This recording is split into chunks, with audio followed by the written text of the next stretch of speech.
Welcome to Prose and Cons, a podcast by writers for writers, brought to you by Precipice Fiction.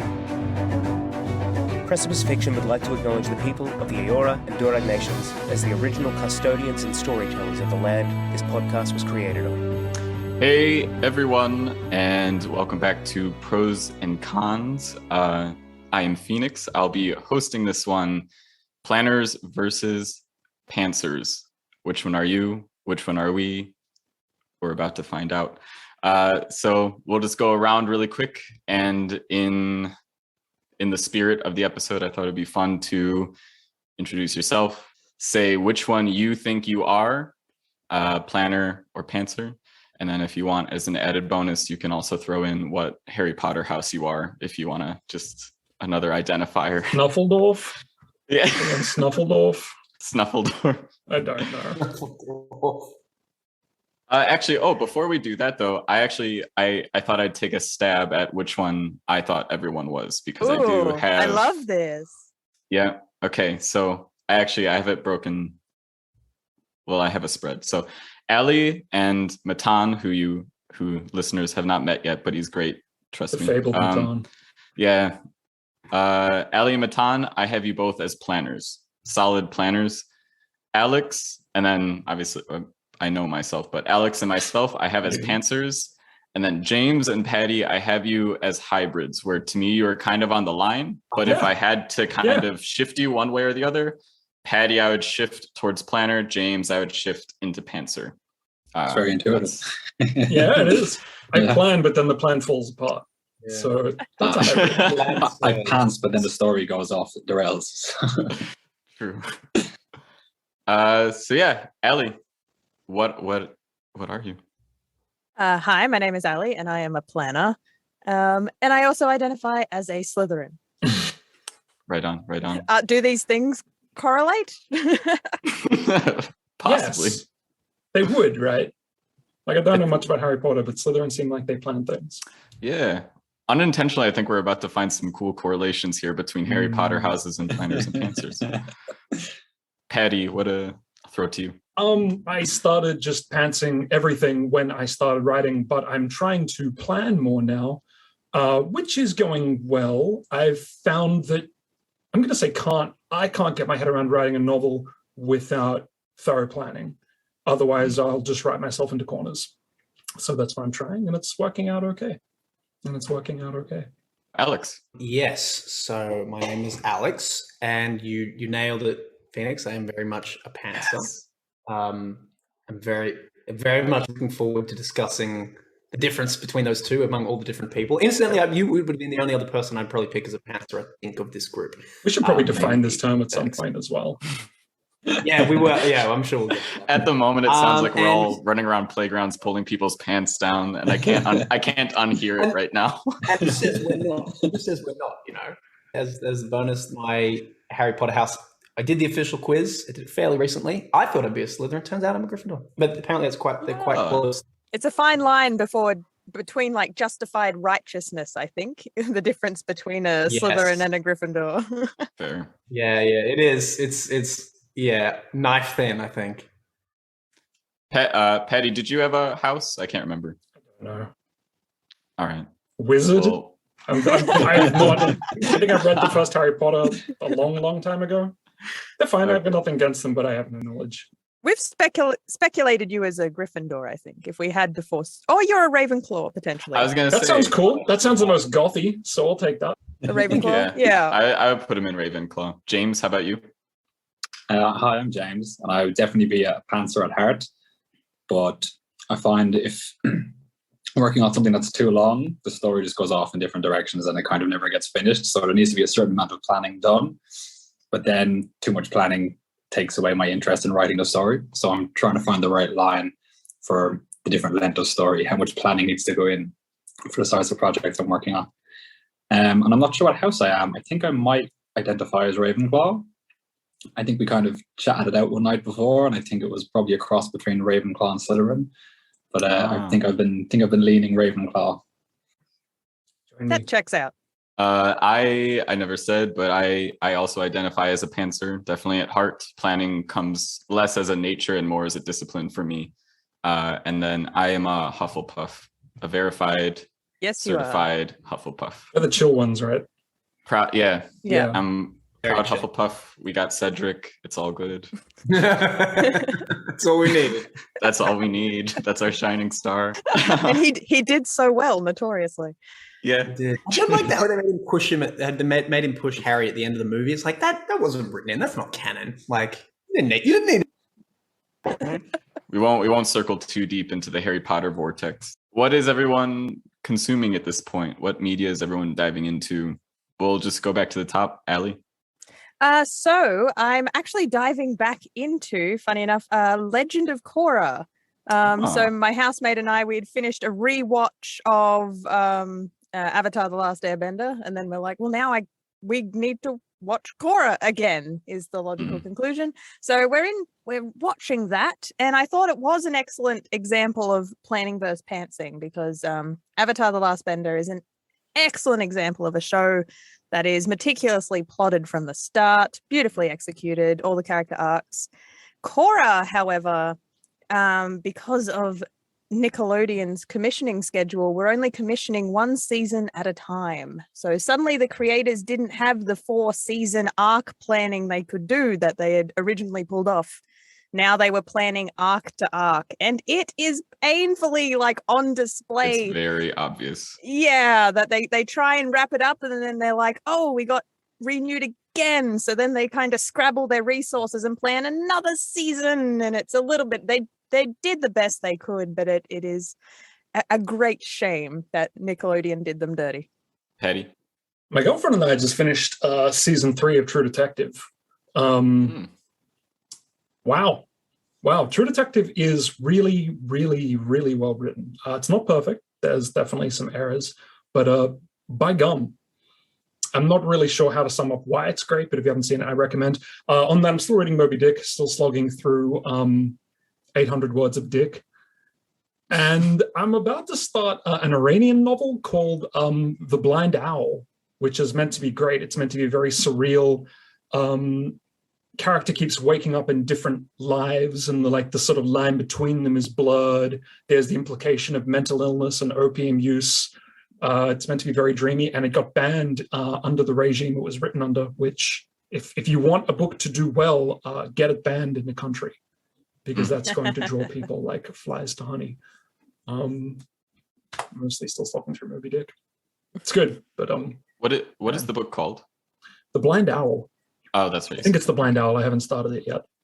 But yeah, Iranian writing's supposed to be very good. Alex? So I started reading a Between, which is basically like a sci-fi thing. There's this like underworld sort of thing where a bunch of people kind of go in and they assume these roles. Like there's one that's sort of like a game maker who's sort of like a marionette controller of everything, and then there's someone else who's like the sword of vengeance, and all these sort of different things. It's got kind of video game illusion. It's good. It's a little trashy, but it's fun. And then the other thing I've been doing is just the very last 8 episodes of the first season of Pokemon, and rewatched that. Nice. And there are elements of that are really good. And then there are other elements of that, Team Rocket, that are just so repetitive and boring. Like just every single episode, Team Rocket come in, and you're just like, even as a kid, I don't know why how. Are you rewatching Pokemon? Like, how did that even? I literally what? Yeah, no, I was in my feels a little bit this week, so yeah, I re-went and did that, and I don't regret it. James? I just read Shutter Island by Dennis Lehan, which was turned into a film by Martin Scorsese. Everyone might remember as the Leonardo DiCaprio one, where he's like investigating on a mental asylum. As a film, I didn't like it, but as a book, really? I think I like. Yeah. I didn't like it in the ending. I felt it. I just felt they kind of pulled a few fast ones on the audience, whereas I think that kind of ending worked a lot better in a book, because it's written in very like minimalist form. All of the details are like very scant, and they're almost written as in things that the character picks up on. So every time he's wrong, it presents this idea that, well, he's wrong about reading people's reactions. He's wrong about noticing details in the room and stuff like this. So it actually works really well for like that detective kind of novel where you're not entirely, you don't entirely trust the detective after a certain point. Yeah. So it works really well. Myself, my partner and I just rewatched all the Hunger Game movies, and we just started on the Twilight series. And then in the background, I'm also rewatching Bakano, which is a very good anime. I highly recommend it. Yeah, and I started that. It's about like a train heist, right? Yeah, but I didn't really get into it, but maybe I should have watched more than like 1.5 episodes. I know it definitely picks up after the first episode's slow, and probably about by the third episode is when I'm like, ooh, okay. And then it's almost too fast. Like it is breakneck. then it's done.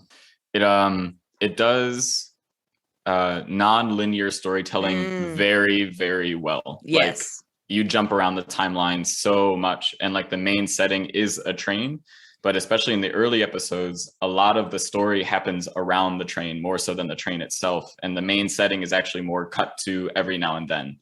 And it's done very well. It's so unapologetic in its timeline jumping as well, which I adore. Yeah.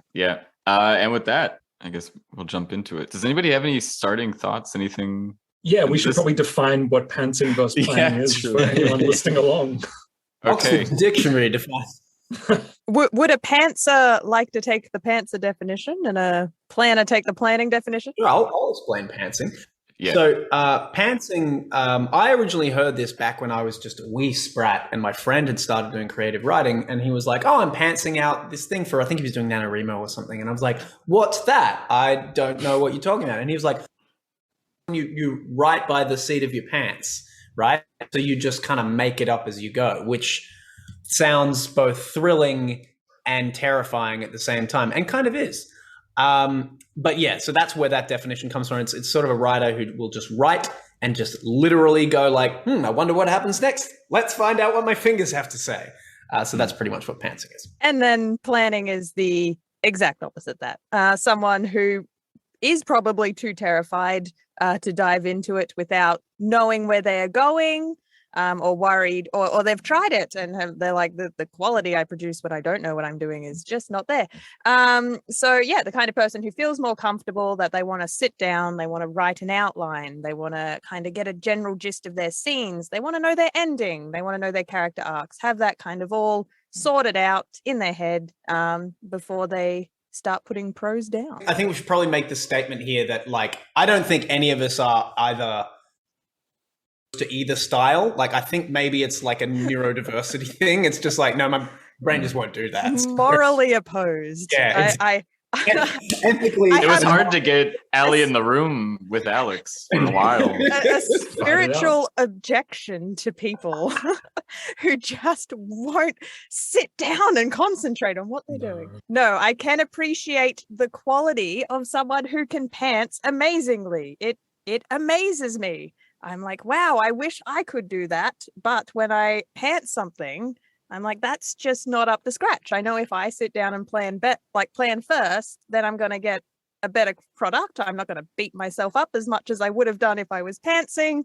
And now I also have less editing to do. So from the way I think and approach it, I can only see win-wins when I'm planning. So that's why I fall into that category. I see pantsing as like if I could plan, I would, because it's just like you've got the whole thing there, and you can just sort of like, I just know where my story starts, I know where it ends, and then I can sort of fill it in as I go. Whereas pantsing, you're just like, well, that makes sense as a story because, stories have a beginning and a middle and an end, but fuck that, I'll just make it up as I go. So it's kind of this frustrating thing.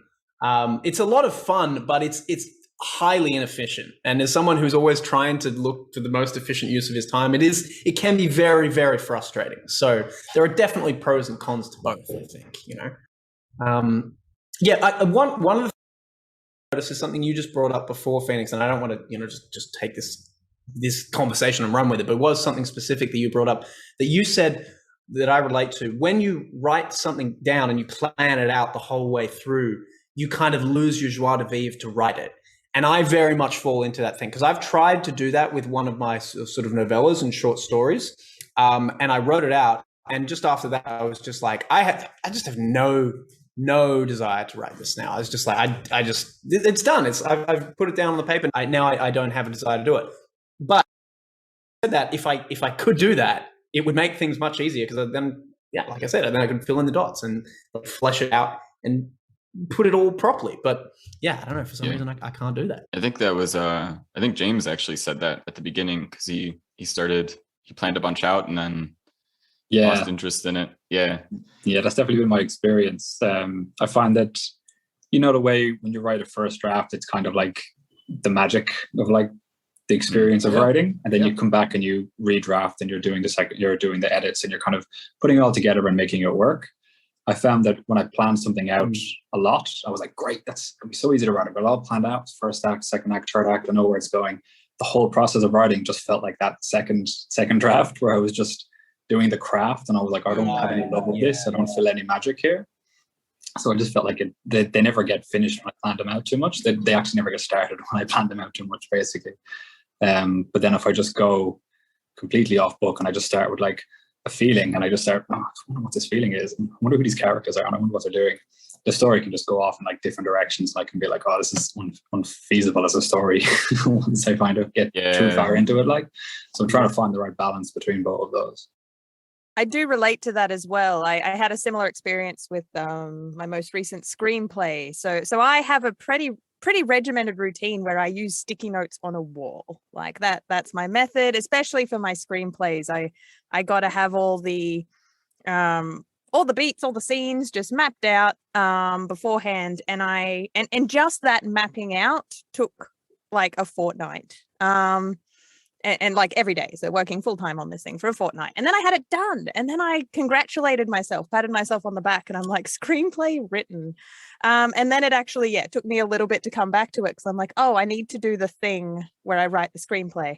So it is just it is a discipline thing of getting over the hump. But I do like a little bit of gap in time between that planning phase, my sticky note phase, just enough time to kind of forget it a little bit. And then I can come back to it. And then I've got this outline that I'm like, oh, what was I on about? And I have then the freedom to change my mind, just because I've given myself enough of a gap, enough rumination time to be like, oh, well, I was dead set on that plan at the time. But now that I'm writing out the scene, I'm going to try it a little bit different in the moment. So for me, I'm not beholden to that really strict plan. I will do the strict plan, but then I will still give myself a bit of freedom to improv when I'm in the scene, I guess. And I do like sometimes that's where the magic almost happens, where I make that just new decision in the moment and go off book a little bit. So there is a certain sense of improvisation in that anyway. It's just kind of it's sort of like a magnified down version of that. They're in smaller chunks. Do you ever find, because that's another thing, like when you're writing, sometimes something completely off the wall will happen. You're like, wow, I didn't see her doing that. Does it ever, like when you're going through it, like you feel that tug to do something like different, and then go like, oh, hang on, I'm constrained by these parameters that I've set. Like, how do you react to that? It's usually the sense that I will write it to what I've planned, and I'm like, that didn't land how I needed it to land. So I'm like, that was the plan. I executed it. It's not good enough. It's usually I need to push it more. I have a style of kind of underwriting or being a bit subtle. So I'm like, cool, if my outline was a bit subtle, now that I'm in it, I've done this process enough times that I know that I'm like, I need to go a little bit bigger in the moment than what my plan dictated. So I've learned to trust those instincts and just push it a little bit more when I do get to the actual writing phase. Yeah. I feel like in the end, like, I feel like most will probably agree with this. Like I kind of said before, my nature is pantser, but that doesn't mean I leave planner out the door. Like, you need both, and usually one is just more natural for you, and one is where your discipline comes in. Planning is something I need to hold myself down and get myself to do, but it's what improves my stories quite a bit. And especially once I started getting into more like long form writing, Paddy, you mentioned before, like with your novels and stuff, like that's when it's needed, because you need to zoom so far out to see how everything plays together. Like for me, it became necessary, versus like I just submitted some pieces to a flash fiction contest, and really in the end, like a flash fiction is more or less just a scene, and like you can hold that all in your head at one time, but when you start stringing scenes together, you're holding way more in your head at one time, and you need to I need to start getting that out of my head so I can look at it, because otherwise I can't hold it all in my mind at once. This makes me wonder if there's a correlation with us, between those of us who prefer pantsing and short story writing. Because Ali does screenplays. She's a proper writer. She's actually a writer, whereas we just write. We're all proper writers here. We are. I'm being self-deprecating. Long form, I'm not going to say it needs planning, but it definitely leans toward planning because it is so complex. You necessarily have lots and lots of moving parts, and unless all the pieces just serendipitously end up linking up with each other, it's going to be a bit of a mess.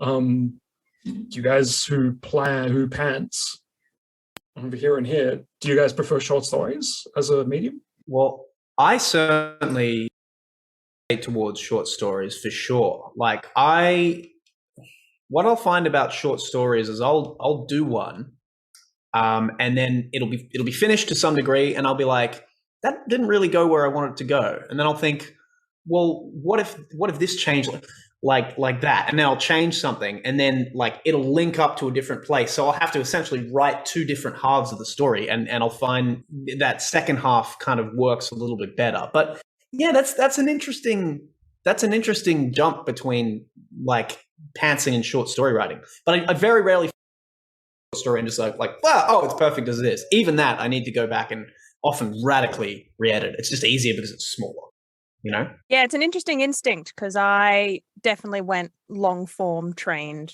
straight away. And it's only kind of now I'm diving into the exercise of writing more and more short stories, and I'm finding I do need to underplan them, because if I plan them too much, my word count blows out. I'm like, I need as minimal roadmaps as possible, and then I am just gonna fill it in with words, and then I'm like, then it's done. Something interesting is happening with my historical fiction I'm writing. So book one, it's 2 timelines, and how I mapped it out is, as I was going, I was writing both timelines interweaving. So that means when I plotted it first, I knew both timelines, and I knew when I was going to cut back and forth between them, even before I started writing. I did that planning up front. Now I'm contemplating book 2, and I actually really scared myself off how massive that planning that it's going to be huge, and that kind of held me back from diving into it. I guess the first time around I had enough enthusiasm that I was able to dive into that planning and really enjoy it, but this time it was almost like a mental barrier. I'm like, that's too big, I can't climb that mountain, and yet I wanted to start writing it, so I'm like, I'm going to do the other thing, the pantsing thing, and see if that allows me to get past this mental block. So instead of, I've now separated the 2 timelines, and I just planned one. I happily set the other timeline aside. I'm not going to interweave it in. I'll do it second. And now I mapped out this timeline, still a bit of planning, just not as big as the full thing. And I'm just diving into this one. And so breaking it up like that helped that kind of mental block that maybe some writers get when they see planning as just too huge, too big. That can absolutely get overwhelming, even for someone who likes planning. One thing that came up for me, and maybe some of you will relate to this, but because I started in children's books, and I found that because you're limited, the industry standard is around 500 words, and if you start going over that, the most I've seen on a submission page is 600 words, and that I was like, whoa, no way. But so you're very limited, and I found that I didn't have much space to move, but I still like the medium. But anyway, I started working my way, and I was really excited at the idea of writing a novel, but quite literally, I didn't yet have a novel idea. And I found that I had trouble planning previous novels because I didn't actually have the full novel. I had to be honest with myself. This isn't a novel. There's not enough story here. It's a short story you And extrapolate out to make bigger, right? Yeah, or like a cool idea. Yep. That's like, a cool idea, but there's not enough here. As opposed to just recently I had something that actually dropped in that was a novel, and now it's like, it's easy. Like, it's not, I haven't gotten into deep planning yet, but it's like, it feels fully different. It's like, oh yeah, there's a full story here. There's a full world here. Like, it writes itself, it feels like. It's a very different feeling, but I did have to get very honest with myself and scrap a lot of work in the past because of that. I had to think of a con for planning, especially in television. So I'll just go on a bit of a TV spiel for all the listeners out there. So the reason we're so wrought towards planning is because how you pitch an idea is you got to pitch all the development docs up front. You got to be able to pitch your TV Bible, the series outline. So you don't even get to the commissioned scripting stage until you've planned the whole thing. So it's the horse before the cart. You'd be seen as wasting your time and everyone else's time if you need to script to find the story first before you pitch the idea. That's seen as just a massive waste of time in the industry, I guess. And you're allowed to disagree with that. Sometimes I do like finding the story through scripting it, but that's just how it is. It's how the machine works. But I find with that kind of just brutal planning, to the detriment of like just good creative ideas, like planning at that level is where I see a lot of tropes get repeated, because you're on a timeline. You've got to fill the plot in with something. So that's how you fall into formula. That's how you fall onto, oh, this has been done before. We know it works. It's the safest option. We take it. And that's where poor old TV does get its reputation for doing that sometimes, because it is planning up front and doesn't allow that raw cultivated rumination experience that I do greatly admire in the true pantser, who can just go and do what they want, let their story run onto rocky shore and into like weird ground, and then be like, oh, okay, that wasn't correct, but I have the freedom to tow it back and go somewhere else. It sounds so romantic. It does. Everyone wants the style that they can't do. I would say there's an awful lot to be said for like writing yourself into a corner and then being like, how do the characters get out of this? Yeah. You're like, I really have to push the boundaries of like what this world is capable of doing and like what the characters might decide to do. Which is a lot of fun. You can end up with like some really original stuff that way, because you never expected it to come out. But there's also a sense of, if you have you might know there's like a confrontation coming between two characters, but if you're writing as you go and you're writing as you go, you kind of end up just finding out all these little random details about characters that you might just drop in as like flavor. You're like, oh, I need them to like spend time doing something before this, and they end up coming up with some weird hobby, and then that weird hobby might be like their special talent, and they might play into the confrontation in some way. And that's one of my favorite things, is when you end up with a scene that maybe you thought was going to be kind of like by the numbers, but ends up being like something completely different, completely because of something that you hadn't even come up with. It was just something that you found along the way. That's one of my favorite things about writing that way. Yeah, absolutely. When a character sort of discovers something like that, and then you're suddenly like, oh, you were a side character, but you're actually a big deal. Like, and then you kind of do that for a little bit, and then you're like, wait, how did this get into this bit? And then suddenly, just when you like, I find some of the pantsing stuff will happen. I mean, some of it is literally at the keyboard, but some of it'll just be like you're just walking along eating a sandwich, and you're like, that's why that happened. That's why I wrote that in, because now he can do this and then that. Like, so that's when that happens. There's kind of a weird little magical, like, okay, cool, I see it. But that's sort of a shot in the dark as well, like you kind of just have to hang around for that little chestnut of story to just sort of fall in your lap. And it does eventually, I find. So, I mean, like, in the one I'm doing, in the book I'm doing right now, there's like, it was like this. There's these three siblings, and they're sort of like fighting, and they have this relationship. And I had to go through and write the whole thing, and have like, there were some really, really weird detours that I just had to write out, because I'm like, that doesn't make sense. There's not, like, you can't be in a giant room within a house. It didn't make any sense. Anyway, so then I discovered that one of the siblings actually sort of turns into the villain, and that sort of brought the whole thing full circle. And then I was like, oh, okay, well, that's why their two relationship is a bit closer than with this one. And he sort of ends up being a big bad, and like it all just came together. I actually came up with that by spending some time away from it and just sort of sitting on it. So I guess in a sense that is planning, really. It's just its own sort of form of it. Like, I don't know, there's always the fear that if you're pantsing, like, does anyone else feel like if you're just writing and you're like, well, if I write, 3,000 words in a day, surely the last 1,000 are going to be like a bit iffy, right? Which I don't think is a logical thing, but it's just a weird little thing that goes in my brain. I'm like, I need to ration these out to make.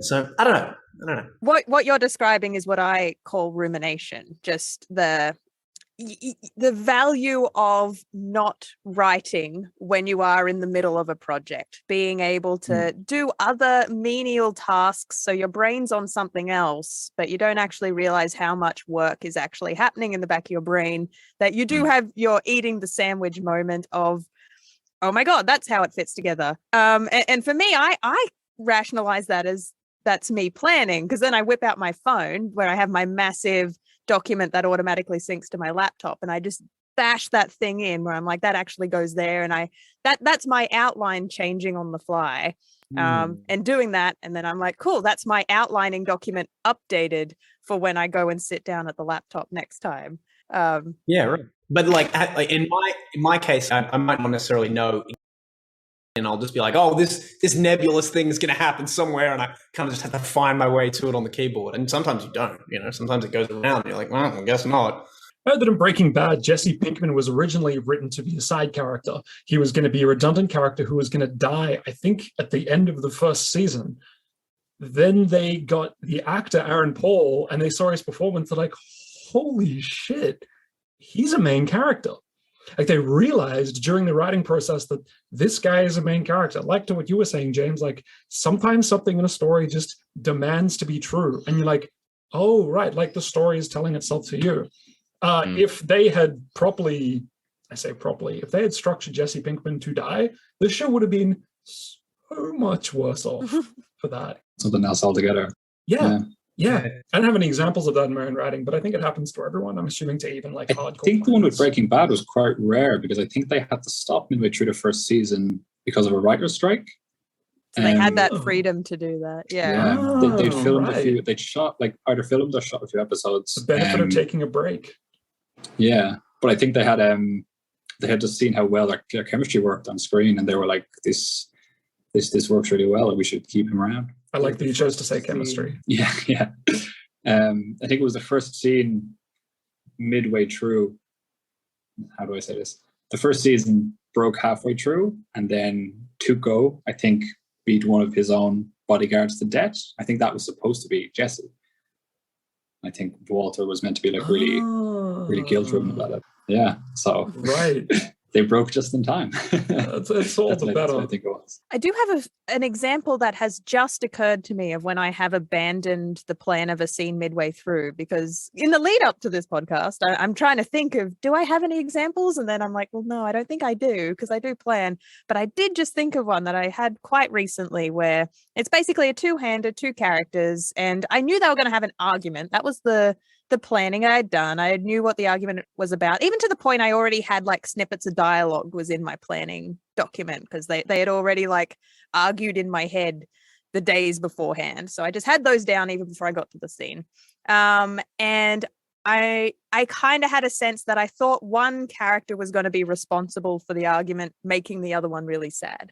But when I finally sat down at the keyboard to write it, it actually reversed, where the main character ended up being the one who was being an asshole and making the, quotation marks, what I thought was the villain character, making him sad. And then I got to the end and I'm like, that makes much more sense for the characters. I'm like, that's a better character choice. I'm really glad that happened in the moment. So I kind of planned it in what was quite a black and white way. The villain was going to make the hero sad in the argument, but it reversed itself on the page. And I'm like, that good. I'm glad those instincts kicked in. I just let the characters change the dialogue. And yeah, so I absolutely do embrace it when it happens. I actually love those moments, but I'd be terrified to try and write a scene without even having some kind of blueprint to start with. I guess it's the yin yang, right? There is a little bit of planning in even the most improvisational writer, and a little bit of improvisation in even the most planning writer. Like, you can't have one without the other to an extent. Although I'd say someone could be a hardcore improviser and just never have any inkling of a plan. I can't think of any writers that do that. Stephen King's a renowned improviser, but I'd say he has some idea. I think maybe that comes from experience as well. Like someone like Stephen King, for example, has just done it so many times that like he's like, I can just make this story and it'll get there. It's sort of that, maybe it's almost that fake it till you make it sort of thing. Like I come recently and like there's a lot of intertextual stuff there, and I'm like, I'm not sure this could have just been made. Like this had clearly been the work of someone who'd sort of sat down and like pieced. Okay, like, it literally starts at the end, like saying like this girl died and killed a bunch of people. Now we're gonna do some. Carrie is the one about the psychic girl, right? Yeah, exactly. Okay. It didn't have much of a pantsed feel to it. I mean, I could be wrong, but that true like no, I'll just make it all up as I go and just do it once and not even have to go back and do it. And I think maybe that's a product of just that endless repetition. Like that guy's written like 50 books, right? Yeah, no, Stephen King says one thing, but I think he actually does the other thing. I think you're right. So do you think he's a closet planner? yeah. I think he is. No, I think Alex has absolutely hit it. He's like, Stephen King's like, yeah, I just sit down, it just happens. And it's like, yeah, because you've done it a million times. All your books are the same.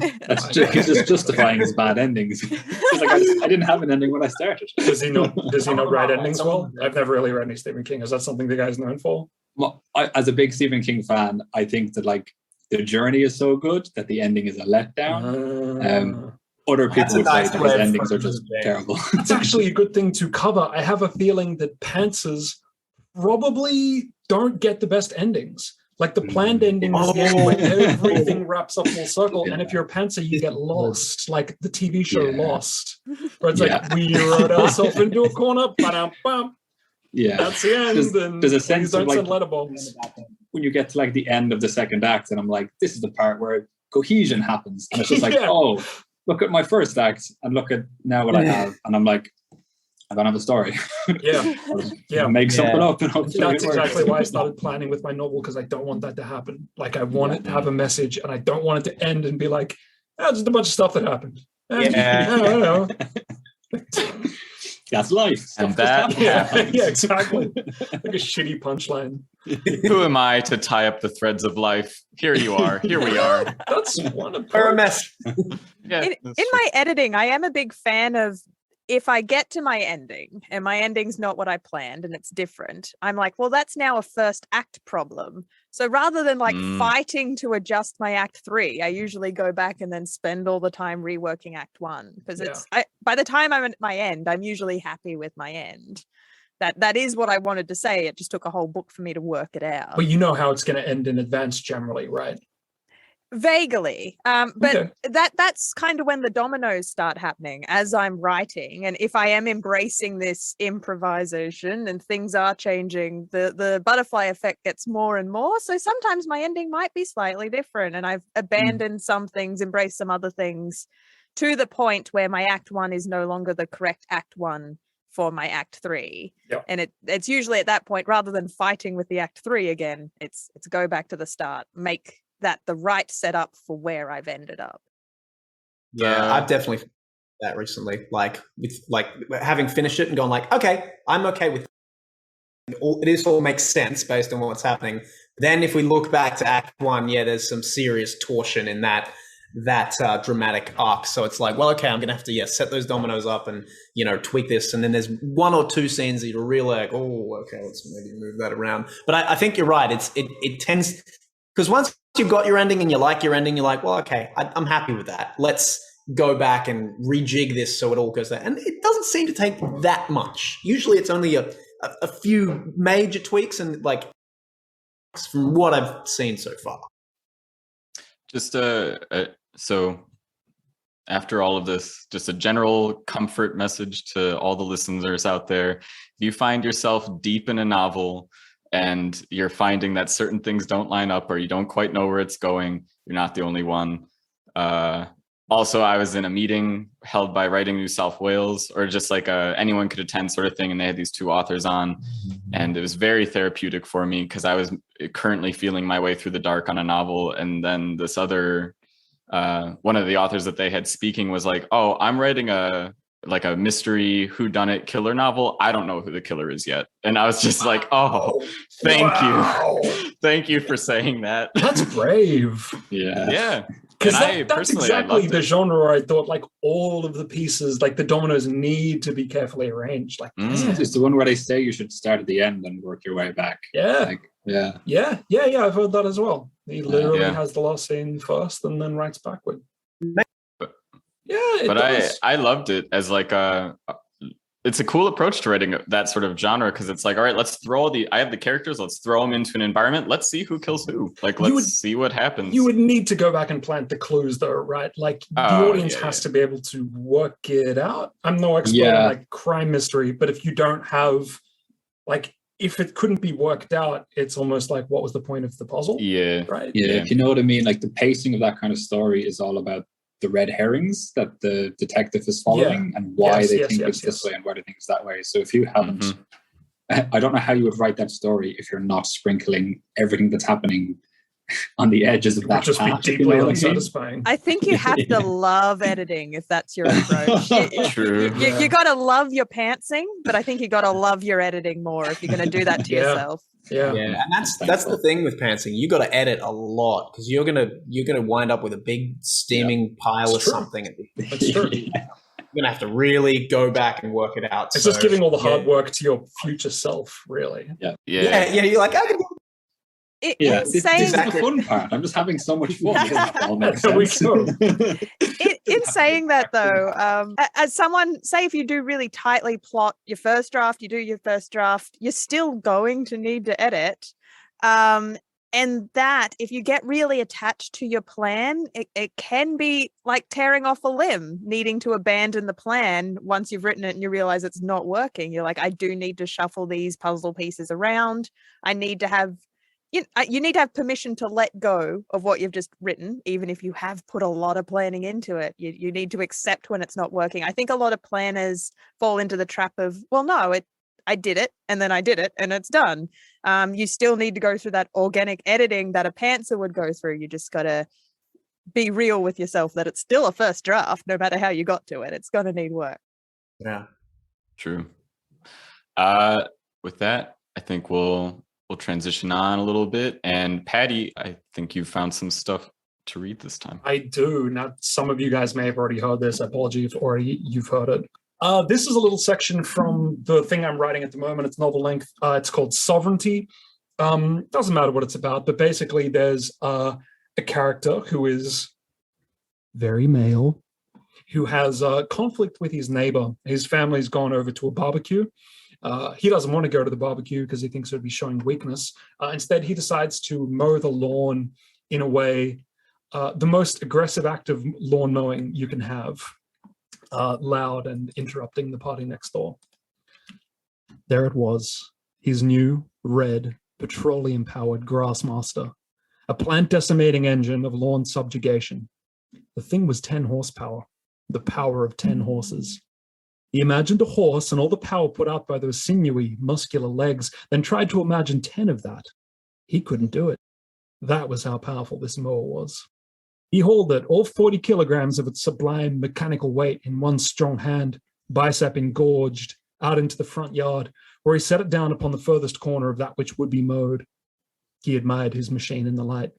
Beautiful, powerful. The power of 10 horses behind his sturdy grip. He looked out at the house across the street, where his wife and children were unknowing hostages, heard the bass notes spilling out from Bill's domain. But with this mower in his hands, all the sting seemed to fade away.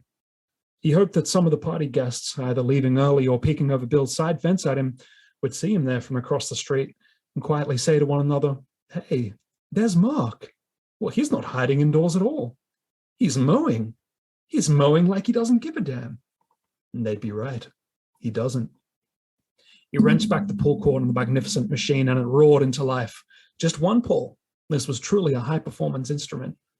He felt the pulses of its mighty engine vibrating through his arms, rumbling like the rutting growl of a huge bison or the purring of a prehistoric jungle cat, an alpha predator. And his merest push, it glided across the grass like a scythed chariot, cutting down its myriad tiny foes without so much as feeling the resistance. Beneath its thunder, he couldn't even hear Bill's idiotic music. It was powerless against him now. He looked out across the street and smiled the easy smile of a man in control of his destiny. I'll leave it there. I could read more, but I think that's enough. That was every time you said the power of 10 horses, I lost it. I was muted, but I guffawed. That's an example of a scene that I didn't plan. It just came to me, like the lawnmower, the power tool as the extension of the phallus almost, the masculine, what's the word, prosthetic that power tools are. And I knew that I had to work that into the scene. And yeah, Your novel is my favorite novel. I can't wait to read it. Yeah, it's very Thank good. you very much. I really appreciate that. I haven't touched it in months. I've been so freaking busy with making a living. But I really want to get back into it.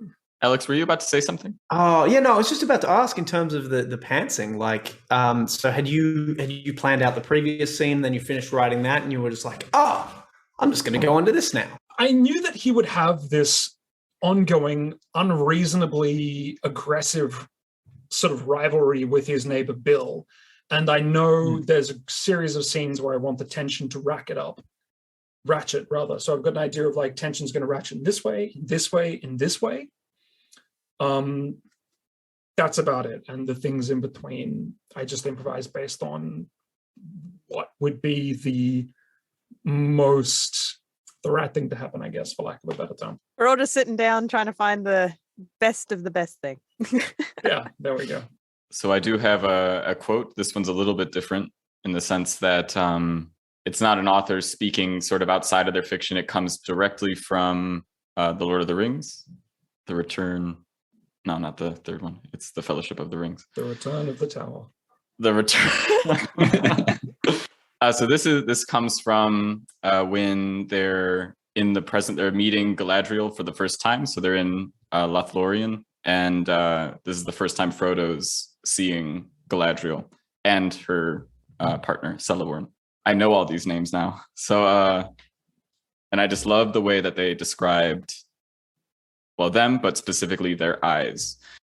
They were clad wholly in white, and the hair of the lady was of deep gold, and the hair of the Lord Celeborn was of silver long and bright. But no sign of age was upon them, unless it were in the depths of their eyes, for these were keen as lances in the starlight, and yet profound, the wells of deep memory. And I was just like, oh my God. I actually got goosebumps hearing that. Like, that is really beautiful. Mm-hmm. I've not read any Tolkien, but goddamn. Yeah, that was The Lord of the Rings by J.R.R. Tolkien. Rings, if you haven't heard of it, yes. Well, that is one way to introduce elves, so they don't leave the zeitgeist for however many decades. Yeah. What an intro. Mm-hmm. And that, you know what? Chances are he knew Celeborn and Galadriel were going to be there, but maybe he described them in the moment. Who knows? Maybe the long hair was an improv. Yeah, who knows? Just as the TV show is apparently choosing to ignore long hair. No. Okay. And for that, I think we'll start to close down there. Does anybody have any closing thoughts? Anything they want to say on pantsing or planning? Not on pantsing or planning, but I'm going to do the most shameless of self-plugs. At the moment, and actually Phoenix as well, are editors for hire. We are freelance editors. If you out there in listening land have anything that you want proofread or edited, reach out to Phoenix or myself, and hopefully we'll have the foresight to put our social media details in the description of this video, and we will work out a deal and edit it for you, and it will be great. Mm-hmm. And where is the best platform to find you on? Probably Fiverr, but I don't know the URL for my Fiverr gig, so I won't say it now and hope that I put it in later. Yeah, I'm on Fiverr as Feather, and that's F_ether. As well as if you type in manuscript in the search, usually I pop up. And then on Instagram, I'm Bent Light Writing. And that's where I am most places. Ali, you're on Twitter. I am on Twitter and Instagram. Yeah. Slowly building a following. Yes. We can maybe talk to it more next time, but I'm experiencing fandom for the first time and it's kind of scary. Nice. I've gotten little tastes of that, very, very micro tastes, and it's like, whoa, you read me without me asking you. That's amazing. All right. And with that, I think we'll sign off. Thank you all for listening very much, and we'll talk to you next time.